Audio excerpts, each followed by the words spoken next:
الحمد لله نحمده ونستعينه ونستغفره ونؤمن به ونتوكل عليه ونعوذ بالله من شرور أنفسنا ومن سيئات أعمالنا من يهده الله فلا مضل له ومن يضلله فلا هادي له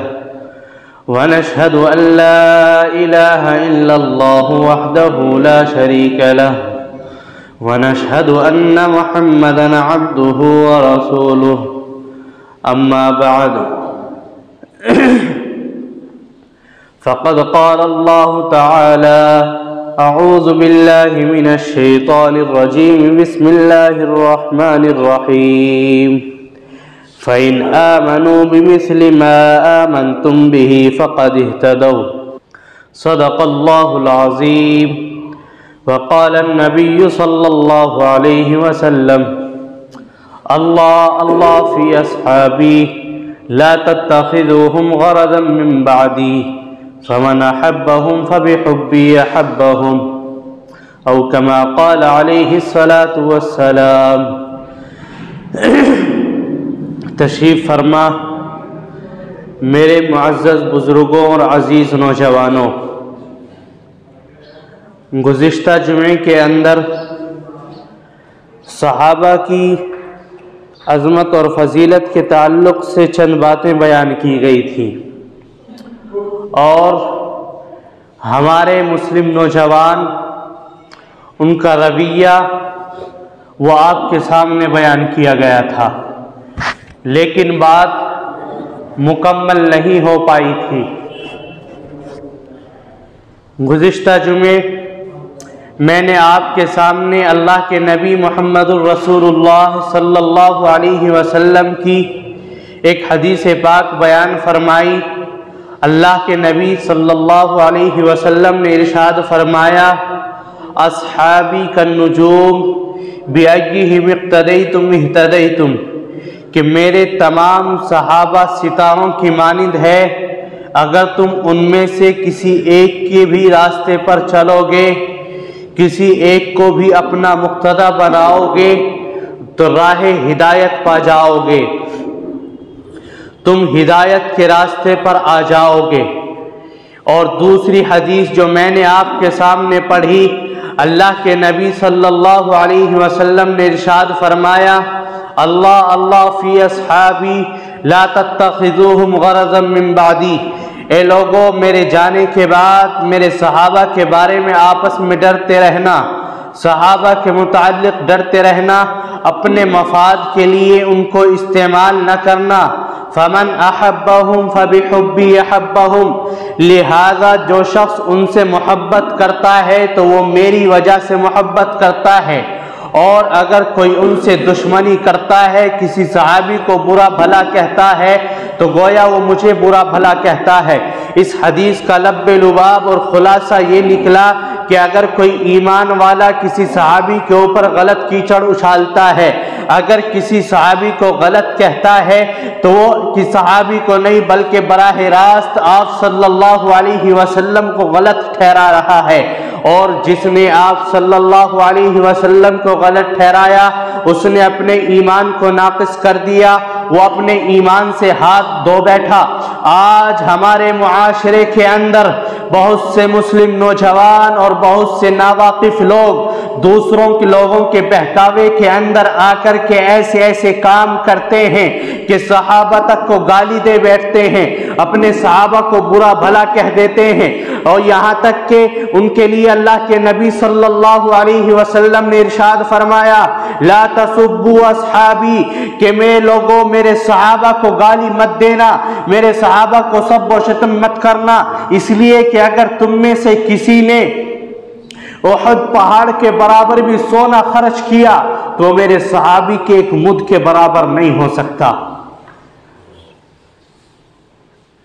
احد پہاڑ جانتے ہیں آپ اس کی مقدار کیا ہے؟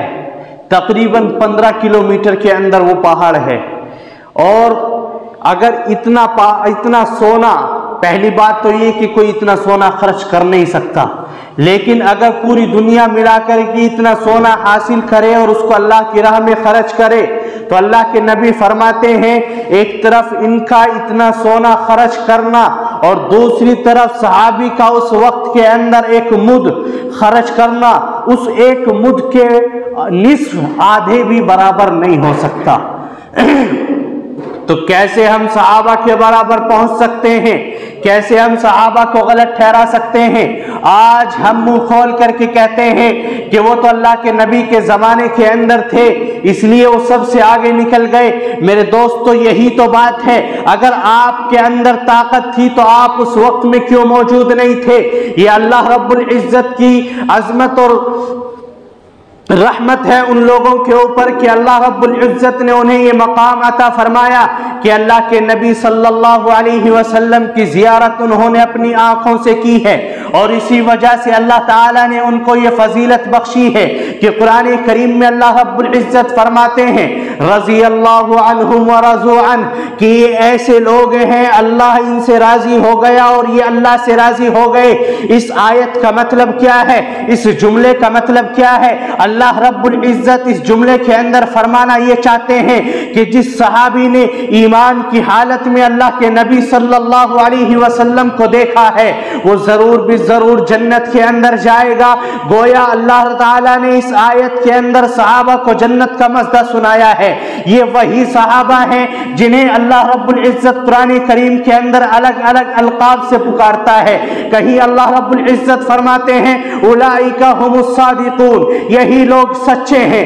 تو کہیں اللہ رب العزت فرماتے ہیں اولئک ھم المفلحون، یہی لوگ سچے ہیں۔ جگہ جگہ اللہ رب العزت نے صحابہ کرام کی تعریف کو بیان کیا اور جگہ جگہ اللہ رب العزت نے صحابہ کرام کی تاریخ کو بیان کیا، لیکن آج ہم صحابہ کے ماننے والے، صحابہ کے نقش قدم پر چلنے والے، صحابہ سے محبت کرنے والے، آپ صلی اللہ علیہ وسلم کی سنت کو ماننے والے، آج ہم ان سے کتنے دور ہوتے جا رہے ہیں۔ نہ ہمیں صحابی کا نام معلوم ہے، نہ ہمیں ان کی تاریخ معلوم ہے، نہ ہمیں ان کی پیدائش معلوم ہے، اور نہ ہمیں ان کی وفات تک معلوم ہے۔ آپ کے سامنے اگر کوئی دنیاوی بات بیان کی جائے تو آپ فوراً اس چیز کے بارے میں معلوم کرتے ہیں کہ جہاں سے یہ بات آئی ہے، کہ کس نے میرے بارے میں ایسا کہا ہے، کون وہ آدمی ہے، کہاں کا رہنے والا ہے۔ لیکن جن لوگوں کے ذریعے ہم تک یہ ایمان پہنچا، قرآن کریم کی یہ دولت ہم تک پہنچی، کبھی ہمارے دلوں کے اندر یہ لگن پیدا نہیں ہوئی کہ کاش ہم بھی ان کی تاریخ کو جانتے، جنہوں نے اپنی جانوں کا نذرانہ پیش کر کے، جنہوں نے اپنے مال کو اللہ کی راہ میں قربان کر کے، جنہوں نے اپنی بیویوں کو بیوہ کر کے اور اپنے بچوں کو یتیم کر کے ہم تک یہ ایمان پہنچایا، کاش ہم ان کی تاریخ کو بھی پڑھتے۔ آج مسلمان صبح سویرے اٹھ کر کے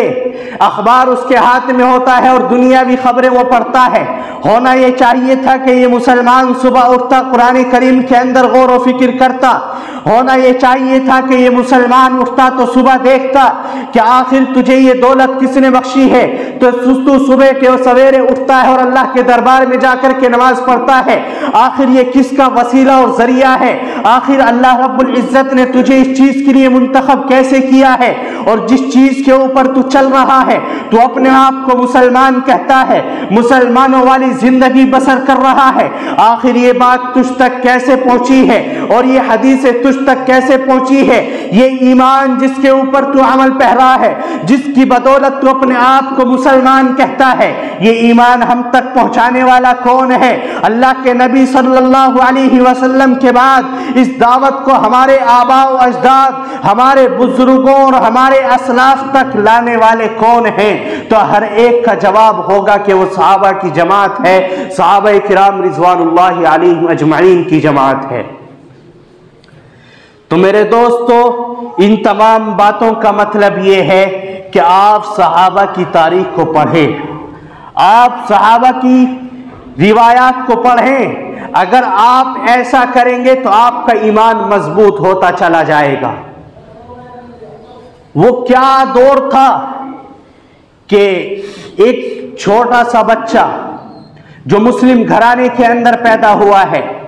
اگر کوئی غیر اس کے اوپر ڈاکہ ڈالتا ہے، اس کے ایمان کو اس سے چھیننے کی کوشش کرتا ہے تو وہ ننھا سا معصوم بچہ فوراً اس سے انکار کر دیتا ہے اور اپنے ایمان کے اوپر اس قدر مضبوط ہوتا ہے کہ ذرا سا بھی نہیں ہٹتا۔ لیکن آج ہمارے مسلم نوجوان، آج ہمارے بچے جو بالغ اور نابالغ ہیں، جو سمجھدار ہیں، اگر ان کو کوئی غیر اپنی بات سمجھاتا ہے تو وہ فوراً ان کی سمجھ کے اندر آ جاتی ہے، وہ اپنے ایمان سے ہاتھ دھو بیٹھتے ہیں، اپنے ایمان سے منہ موڑ لیتے ہیں۔ اس کی وجہ جانتے ہو کیا ہے؟ اس کی وجہ یہ ہے کہ آج تک ہم نے اپنے بچوں کو، اپنی اولاد کو، اپنے آنے والی نسلوں کو اس ایمان کی حقیقت کو پہچاننے ہی نہیں دیا ہے۔ آج تک ہم نے اپنی اولاد کے سامنے صحابہ کے واقعات ہی نہیں پڑھے ہیں، آج تک ہم نے اپنی اولاد کے سامنے اللہ کے نبی صلی اللہ علیہ وسلم کی سیرت کو ہی بیان نہیں کیا ہے۔ اس لیے ہماری آنے والی نسلیں اور ہماری آنے والی اولاد ایمان کے اعتبار سے اور زیادہ کمزور ہو رہی ہیں۔ مجھے بتلائیے، اگر ہماری اولاد، ہمارے بچے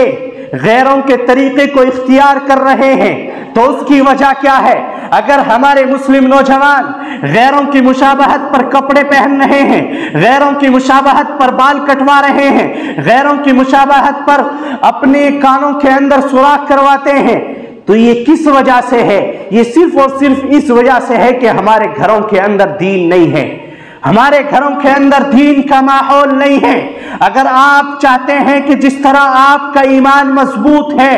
جس طرح آپ کے اسلاف اور آپ کے آباء و اجداد اس دنیا کے اندر مضبوط ایمان کے ساتھ زندگی گزار کر کے گئے ہیں، اگر آپ چاہتے ہیں کہ اسی طرح ہماری آنے والی نسلیں، ہماری اولاد، ہمارے بچے وہ بھی اسی طریقے پر رہیں، تو اس کے لیے ضروری ہوگا کہ آپ کو اپنے گھرانے کے اندر دینی ماحول پیدا کرنا ہوگا۔ آج ہم اپنے کاروبار سے واپس لوٹتے ہیں اور بچے کو خوش کرنے کے لیے سب سے پہلے اس کے ہاتھ میں اپنا موبائل دیتے ہیں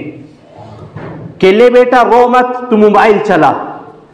میرے دوستو یاد رکھو، آج آپ نے اس کو کچھ لمحے کے لیے موبائل دے کر کے خاموش کر دیا ہے، لیکن یاد رکھیے آپ نے اس کو رونے سے خاموش نہیں کیا، آپ نے اس کو اس کے ایمان سے خاموش کر دیا ہے۔ کچھ لمحہ گزرے گا، کچھ وقت بیتے گا اور اس کے سامنے ایسی نوبت آئے گی کہ نہ وہ ایمان کا ہوگا، نہ وہ نماز کا ہوگا، نہ وہ روزے کا ہوگا۔ اور یہی آپ دیکھ رہے ہیں، آج ہمارے مسلم نوجوان کے پاس موبائل چلانے کے لیے وقت ہے، یوٹیوب کا استعمال کرنے کے لیے وقت ہے، فیس بک کا استعمال کرنے کے لیے وقت ہے اور تفریح کے لیے وقت ہے، دوسروں کی بچیوں کو چھیڑنے کے لیے وقت ہے، دوسروں کی بچیوں پر غلط نظریں ڈالنے کے لیے وقت ہے۔ آج مسلمان نوجوان کے پاس وقت نہیں ہے تو مسجد میں آنے کے لیے نہیں، اللہ کے سامنے جھکنے کے لیے نہیں، اللہ کے سامنے نماز ادا کرنے کے لیے نہیں۔ آج اگر مسلمان کے پاس وقت نہیں ہے تو علماء کے پاس بیٹھنے کے لیے نہیں ہے،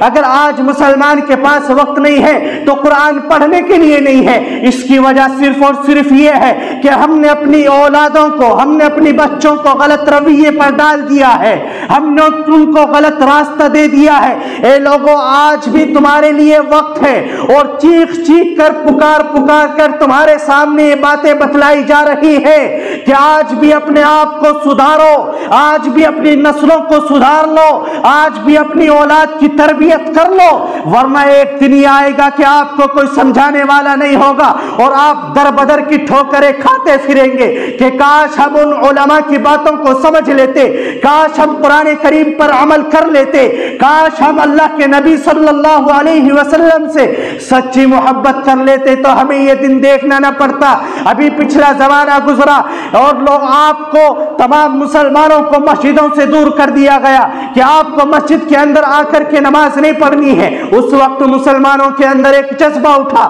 ہر مسلمان چاہتا تھا کہ میں مسجد کے اندر جا کر کے نماز پڑھوں، ہر ایک کی خواہش یہ تھی، لیکن مجبوراً اس کو اپنے گھر کے اندر رکنا ہو پڑتا، اپنے گھر کے اندر نماز پڑھنی پڑتی۔ اس کی وجہ کیا ہے کہ ہم نے وقت آنے سے پہلے وقت کی تیاری کو نہیں جانچا ہے، ہم نے آنے والے وقت سے پہلے اس کے لیے کچھ تیاریاں نہیں کی ہیں، اس لیے ہم پریشان ہوئے ہیں۔ اور یاد رکھیے، اگر ایسا ہی چلتا رہا،